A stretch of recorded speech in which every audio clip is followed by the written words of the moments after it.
We started broccoli and bok choy seeds in January at 2 different planting times, and the resulting seedlings are in different stages of development.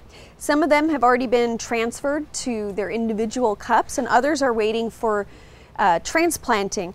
And what we want to look for as our seedling grows, it's going to outgrow the space that's available in our trays, so they need to be moved to individual cups for growth.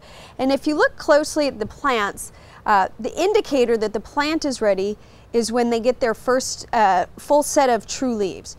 And so the leaves that we're looking at here are called Cotyledons. Sometimes they're referred to as seed leaves, because these are the leaves that come out with the embryo from inside of the seed, and they store all the energy for this young plant to grow. Now in the middle we see a different leaf. It has a different shape. That's the first true leaf of the plant.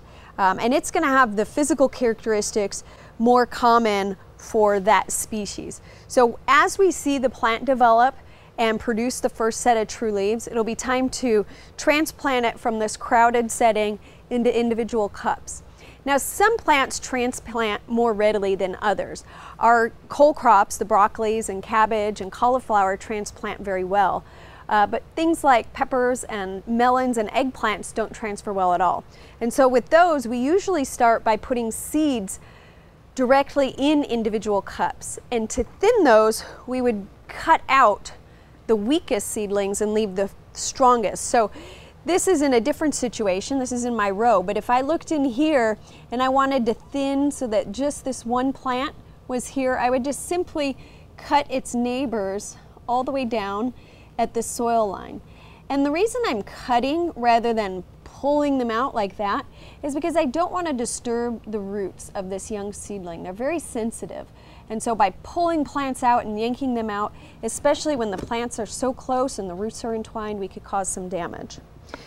So for transplanting, we're going to use this little bit larger set of broccoli. We can see here are those cotyledons, a little bit larger now.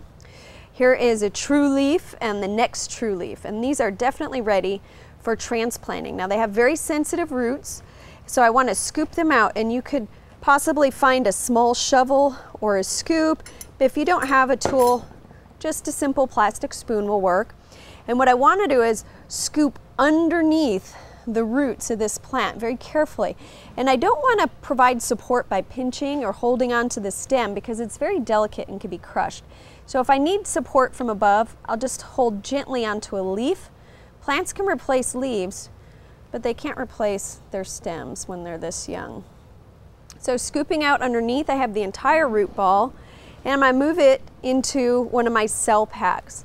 And I created a little hole, but I might need to open that up some more and set that soil down in there. And then I'll bring some fresh soil in just to fill in around the top.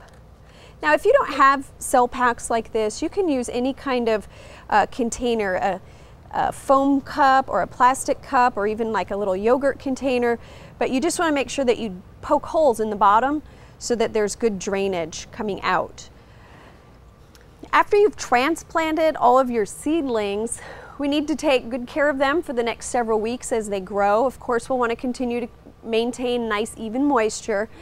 We can start fertilizing after we have about 2 sets of new leaves, the true leaves on the plant, but we want to use a very diluted fertilizer, somewhere between 1/4 and 1/2 of the recommended rate if you look on a liquid fertilizer bottle, and we can apply that about every other week.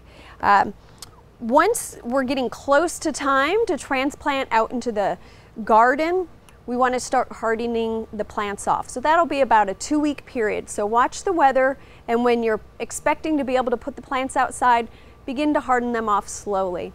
Remember to also keep your seedlings well labeled. Move the labels with the seedlings, and it's a good idea to keep individual varieties together in a tray rather than mix them up so that you're sure that you don't get your cultivars intermingled.